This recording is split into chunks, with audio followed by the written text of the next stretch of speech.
Assalamualaikum warahmatullahi wabarakatuh.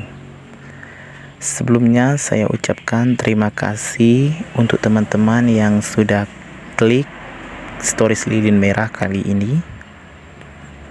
Dan seperti biasa, jangan lupa kalian like, komen, dan subscribe agar lilin merah bisa menghadirkan cerita-cerita mistis selanjutnya.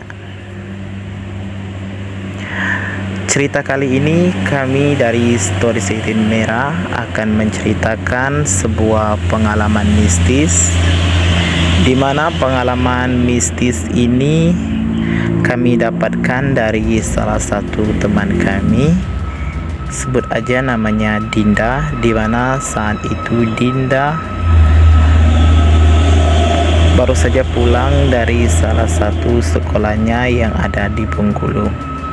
Gimana ceritanya? Langsung saja. Aku Dinda. Saat itu aku masih duduk di bangku kelas 12 SMK yang ada di kotaku, tepatnya di Bengkulu.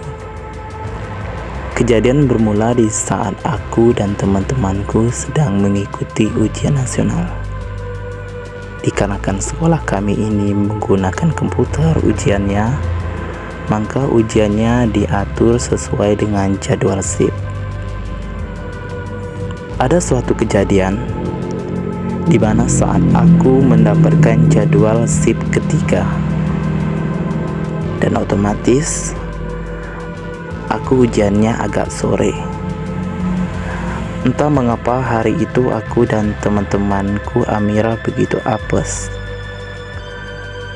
Pada saat di jadwal shift kami, server kami mengalami masalah, sehingga aku dan anak-anak lainnya harus menunggu beberapa jam.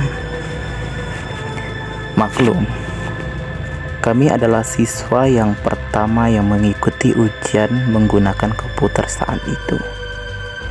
Ditambah lagi internet yang belum memadai. Singkat cerita, hari itu kami pulang sekolahnya kesorean, sekitar pukul 16.30 waktu Indonesia Barat. Aku pulang dengan teman aku Amira dengan mengendarai sepeda motor Mioji. Saat itu hari hujan turun sangat lebat, sehingga kami berteduh di masjid yang kami temui di sana. Dikarenakan hujannya belum juga berhenti, maka kami melaksanakan sholat masjid di sana, tempatnya masjid yang kami berteduh tadi. Setelah hujannya lumayan reda, kami melanjutkan perjalanan untuk pulang. Jarak rumah kami dari sekolah menempuh waktu kira-kira 30 menit. Dikarenakan jalan di sana hampir 80% diperbaiki, sehingga kami harus mengendarai motor dengan hati-hati. Ditambah lagi hari itu sudah gelap dan gerimis. Kejadian dimulai saat kami melewati suatu jalan tikungan, yang mana jalan itu dikelilingi hutan yang lebat. Ditambah lagi jalan yang sangat rusak parah.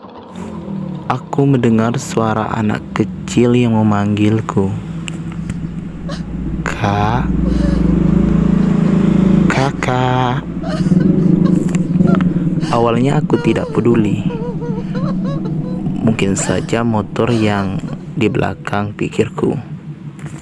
Tetapi suara itu semakin jelas.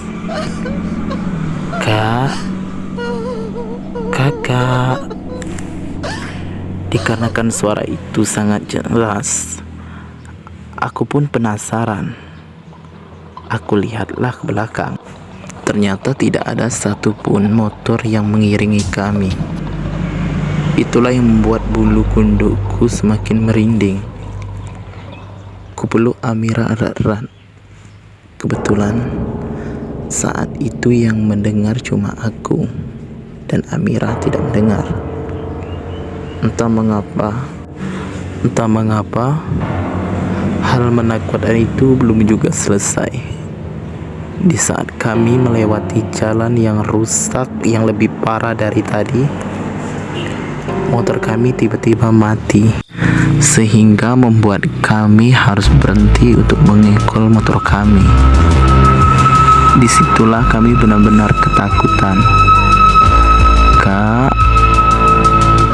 Kakak, suara itu benar-benar jelas terdengar, sehingga Amira pun menyadari. Kami berdua teriak menangis ketakutan sampai membacakan ayat kursi, berharap suara itu tidak lagi terdengar. Aku dan Amira terus berusaha mengengkol motor kami, dan alhamdulillah motor kami pun hidup kembali. Hal lebih menakutkan di saat aku baru naik ke motor, tiba-tiba suara itu terdengar sangat jelas di belakangku. Kakak, ikut kak. Amira langsung mengegas motor kami tanpa menghiraukan jalan yang rusak. Entah mengapa, di saat motor kami mulai berjalan, batinku dibuatnya penasaran dengan suara sosok anak itu.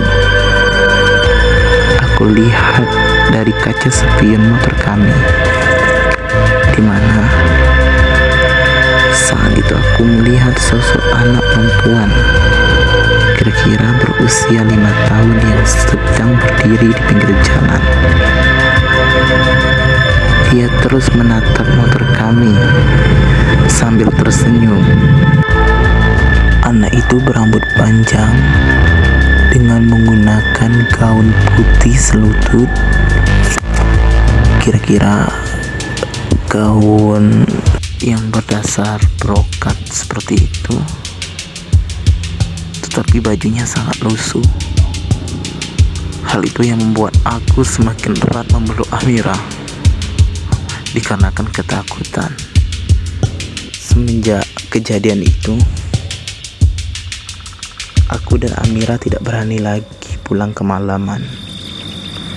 Kalaupun dapat sip ketiga, kami terus berusaha agar pulangnya tidak kemalaman, berharap kejadian menakutkan itu tidak pernah lagi terjadi. Ternyata hal mistis itu bukan kami aja yang mengalami. Banyak sekali cerita yang kami temui semenjak kejadian itu. Ada sebuah cerita di mana seorang sayur pernah melihat sosok anak itu sedang duduk di pinggir jalan. Bahkan ada pula salah satu pengendara yang hampir nyaris meninggal gara-gara melihat sosok anak itu tiba-tiba melintas melewati jalan dikarenakan lepas kendali sehingga membuat motor itu kecelakaan. Oke, sebelumnya kami ucapkan terima kasih untuk teman-teman yang sudah mengklik video ini serta bersedia mendengarkan cerita dari Stories Lilin Merah. Semoga di cerita kami ini kalian bisa terhibur, dan sebelumnya jangan lupa untuk klik tombol subscribe, like, dan komen. Terima kasih.